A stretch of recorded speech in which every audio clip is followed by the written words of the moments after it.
Hello, and welcome to HEC Talks. My name is Laura Connor, an Education Specialist for Practice Support at Charlotte A. HEC. I will be discussing the Composite Performance Score, also known by the acronym CPS. Let's get started. Weights and calculations. Oh my, what is the Composite Performance Score, and why do we have to calculate it? The Composite Performance Score is a mathematical equation with 4 categories. Each of these categories holds some weight. After performing a specific calculation, it will result in a final score called the Composite Performance Score, known by the acronym CPS.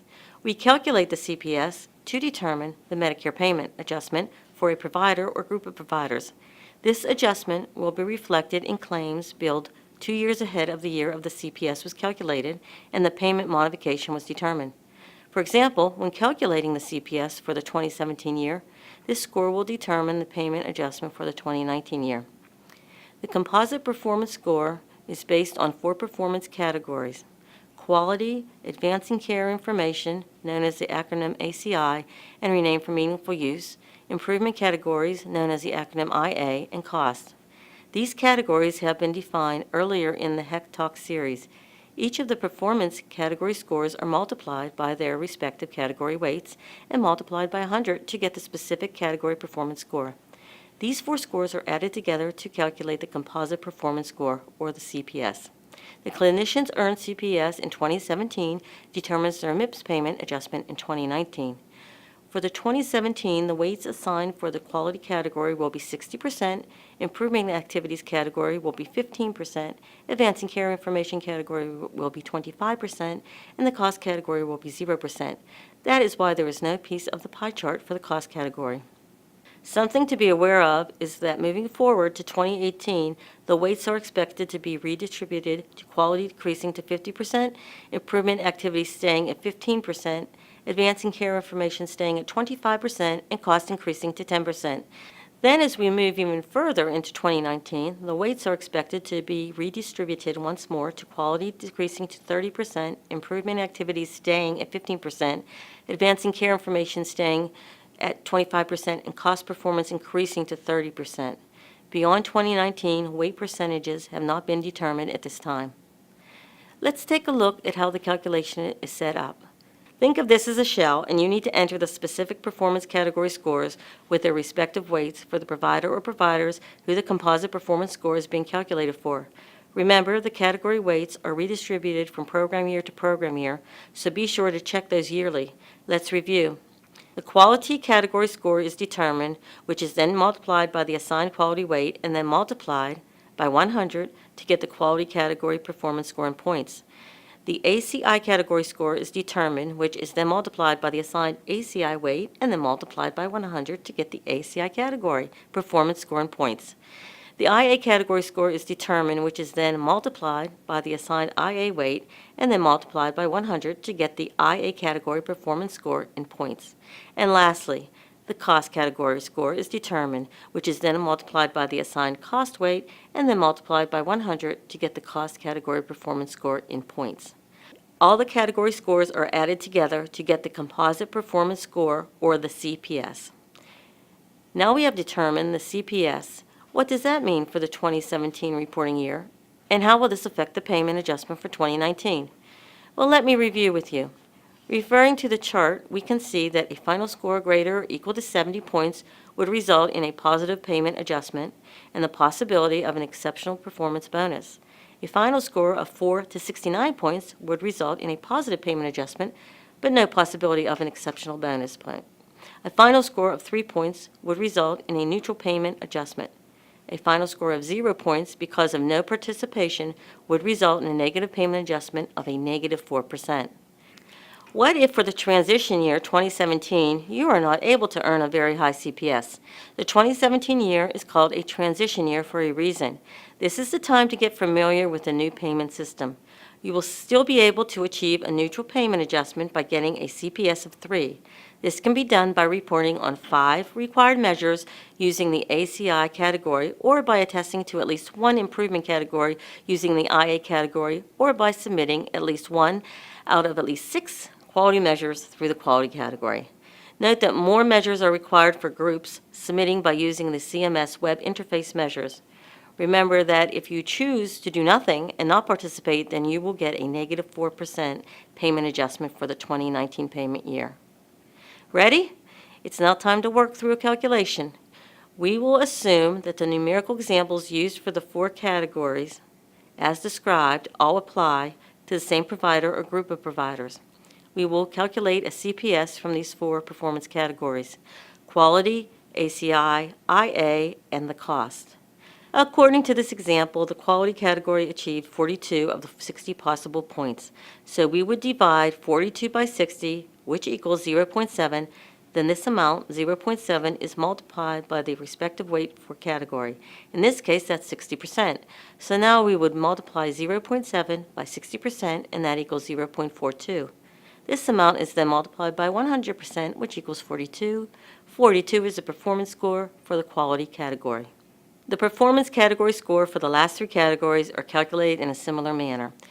The ACI category achieved 50 of the 100 possible points, so we divide 50 by 100, which equals 0.5, multiply by the 25%, which equals 0.125, then multiply by 100, which equals 12.5 points. 12.5 is the performance score for the ACI category. The IA category achieved 30 of the 40 points, so we divide 30 by 40, which equals 0.75, multiply by 15%, which equals 0.1125, then multiply by 100, which equals 11.25, which we will get rounded up to 11.3 points. 11.3 is the performance score for the IA category. Finally, for the cost category, this information will not be available from CMS for the 2017 year. So we divide 0 by 0, which equals 0, multiply by 0%, which equals 0, then multiply by 100, which again equals 0 points in the performance category for the cost category. These points are then added together to calculate the CPS score. Therefore, 42 plus 12.5 plus 11.3 plus 0 equals 65.8. 65.8 is determined to be the calculated CPS. So now what does that mean? The CPS has been calculated to be 65.8, and according to the payment adjustment table for the transition year 2017, there will be a positive adjustment but no eligibility for an exceptional performance bonus for the 2019 payment year. Let's look at an example of a scenario.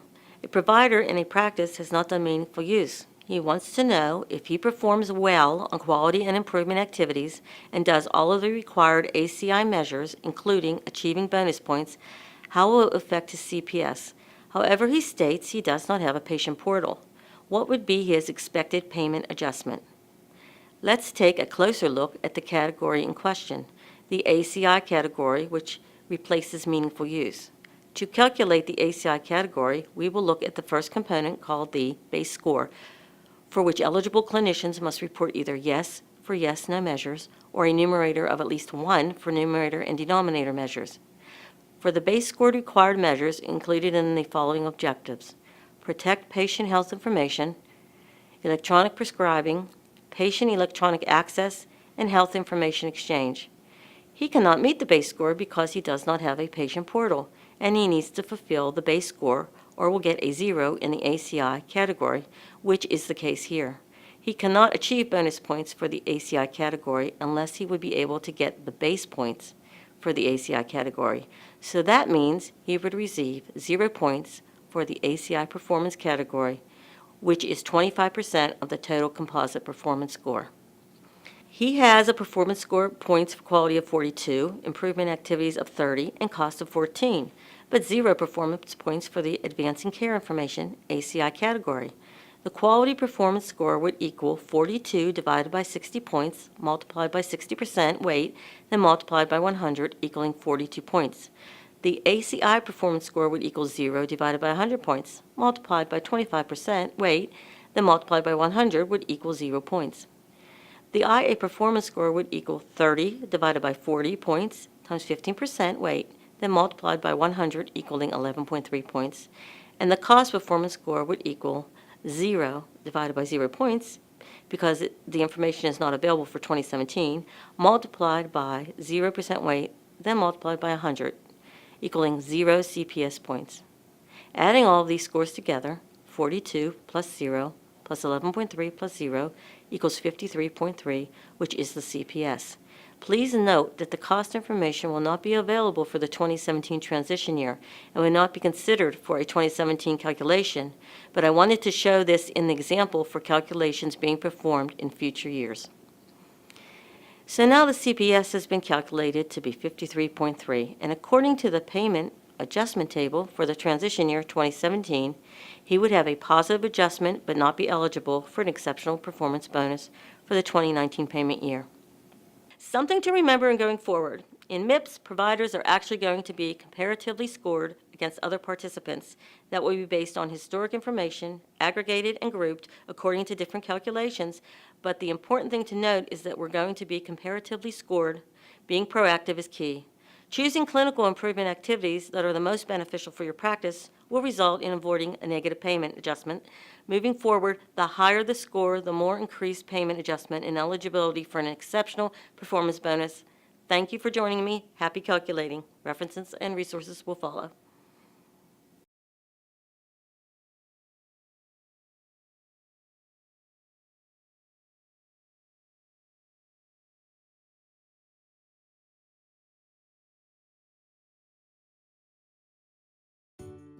Thank you for watching this HEC Talk. Your feedback is valuable to us and will help us to bring you more information on the topics you need to know about. Please provide us with your valuable feedback by clicking on the link in the video description and answering our short 2-question survey.